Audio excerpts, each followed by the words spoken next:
പത്തനംതിട്ട അടൂരിൽ ഏറെ കോളിളക്കമുണ്ടാക്കിയതാണ് 17-കാരിയെ പ്രണയം നടിച്ച് കൂട്ട ബലാത്സംഗത്തിന് ഇരയാക്കിയ കേസ്.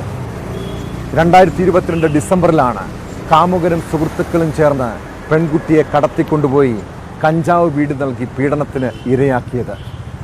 പ്രതികൾക്കെതിരെ 2 കേസുകൾ രജിസ്റ്റർ ചെയ്താണ് പോലീസ് കുറ്റപത്രം സമർപ്പിച്ചത്. കേസിലെ മുഖ്യപ്രതി താമരക്കുളം സ്വദേശി അനൂപിന് കോടതി ഇപ്പോൾ 36 വർഷം തടവ് ശിക്ഷ വിധിച്ചിരിക്കുന്നു.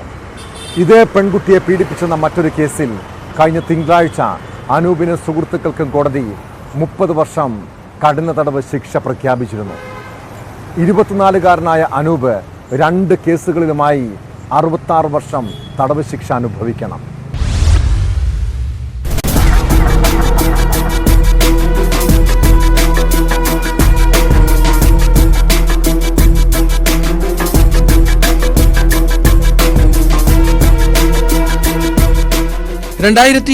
ഡിസംബർ മുതലാണ് +2 വിദ്യാർത്ഥിയായ പെൺകുട്ടിയെ പ്രതികൾ ലൈംഗിക പീഡനത്തിന് ഇരയാക്കിയത്. 17-കാരിയെ പ്രണയം നടിച്ച് പലതവണ പീഡിപ്പിച്ചുവെന്നാണ് കേസ്. പെൺകുട്ടിയെ വീട്ടിൽ നിന്ന് കടത്തിക്കൊണ്ടുപോയി പ്രതികൾ ലഹരി നൽകി, പിന്നീട് കൂട്ട ബലാത്സംഗത്തിന് ഇരയാക്കി. ഇതിൽ 2 കേസുകളാണ് പോലീസ് രജിസ്റ്റർ ചെയ്തത്. വീട്ടിൽ നിന്ന് കടത്തിക്കൊണ്ടുപോയി പീഡിപ്പിച്ചതിലും കഞ്ചാവ് ബീഡി നൽകി മുഖ്യപ്രതിയായ അനൂപ് പീഡിപ്പിച്ച സംഭവത്തിലും 2 കുറ്റപത്രം സമർപ്പിച്ചു. ലഹരി നൽകി പീഡിപ്പിച്ചെന്ന കേസിൽ താമരക്കുളം സ്വദേശി അനൂപിന് 36 വർഷം കഠിന തടവാണ് ശിക്ഷ. പ്രതി 1,30,000 രൂപ പിഴയും അടയ്ക്കണമെന്ന് അടൂർ അതിവേഗ പ്രത്യേക കോടതിയുടെ വിധിയിലുണ്ട്.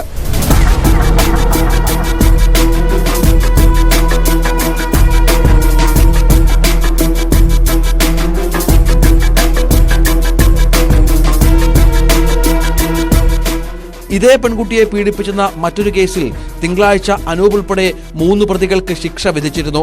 1-ാം പ്രതി അനൂപിന് 30 വർഷം കഠിന തടവും 1.2 ലക്ഷം രൂപ പിഴയും, 3-ാം പ്രതി ശക്തിക്ക് 40 വർഷം കഠിന തടവും 1.3 ലക്ഷം രൂപ പിഴയും, 4-ാം പ്രതി അഭിജിത്തിന് 30 വർഷം കഠിന തടവും 1.2 ലക്ഷം രൂപ പിഴയുമാണ് വിധിച്ചത്. 2-ാം പ്രതി ഒളിവിലാണ്. പിഴത്തുക അതിജീവിതയ്ക്ക് നൽകാൻ ജില്ലാ ലീഗൽ സർവീസ് അതോറിറ്റിക്ക് നിർദ്ദേശം നൽകി. പ്രോസിക്യൂഷനു വേണ്ടി special public prosecutor P Smitha John ഹാജരായി. കേസിന്റെ വിസ്താരവേളയിൽ പെൺകുട്ടിയെ സ്വാധീനിച്ച് കേസ് ഒത്തുതീർപ്പാക്കുവാൻ പ്രതികൾ നടത്തിയ ശ്രമം അതിവേഗ കോടതി അനുവദിച്ചിരുന്നില്ല.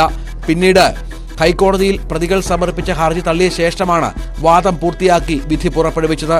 1-ഉം 3-ഉം പ്രതികൾക്കെതിരെ അടൂർ അതിവേഗ കോടതിയിൽ വേറെ പോക്സോ കേസുകൾ നിലവിലുണ്ട്.